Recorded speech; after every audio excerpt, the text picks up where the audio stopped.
Hello everyone, welcome to all food lovers. ఈరోజు తక్కువ ఆయిల్తో ఫిష్ ఫ్రై ఎలా చేయాలో చూద్దాం. స్క్రీన్ పైన కనిపిస్తున్న ఇంగ్రీడియంట్స్ అన్నీ బాగా మిక్స్ చేసుకొని ఈ మిశ్రమాన్ని చేప ముక్కలకి బాగా పట్టాలి. సో నేను ఇక్కడ అపోలో ఫిష్ని 500 grams తీసుకున్నానండి. ఈ మిశ్రమాన్ని అట్లీస్ట్ 2 to 3 hours మ్యారినేట్ చేయాలి. ఇప్పుడు బియ్యం పిండి మరియు గోధుమ రవ్వని బాగా మిక్స్ చేసుకొని స్క్రీన్ పైన కనిపిస్తున్న విధంగా చేపల్ని రెండు వైపులా తిప్పుకోవాలి. తవాపై కొంచెం ఆయిల్ యాడ్ చేసుకొని రెండు వైపులా దోరగా వేపుకోవాలండి, స్క్రీన్ పైన కనిపిస్తున్న విధంగా. అలానే నా దగ్గర ఉన్న అపోలో ఫిష్ పీసెస్ని నేను 2 బ్యాచెస్ కింద డివైడ్ చేశాను. ఫస్ట్ బ్యాచ్ రవ్వ ఫిష్ ఫ్రై రెడీ. ఇప్పుడు సెకండ్ బ్యాచ్ని egg coat or egg wash చేసుకొని ట్రై చేద్దాం.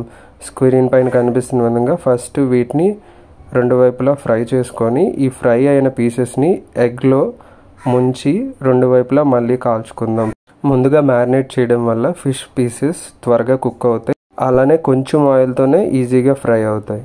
ఇలా చేయడం వల్ల చాలా ఈజీగా రెస్టారెంట్ స్టైల్లో మనం ఫిష్ ఫ్రైని తయారు చేసుకోవచ్చు with less oil and good for health. చూసారుగా, yummy rava fish fry, egg coated fish fry ready అయింది. చాలా తక్కువ ఆయిల్, లో క్యాలరీస్ అండి. సో వీటిని ఆనియన్స్, కుకుంబర్, లెమన్ పైన స్క్రీన్లో కనిపిస్తున్న విధంగా సర్వ్ చేసుకోవచ్చు. మీరు కూడా దీన్ని ట్రై చేసి మీకు ఎలా కుదిరిందో కామెంట్లో మెన్షన్ చేయగలరు. Thanks for watching. Please do like and subscribe for more videos.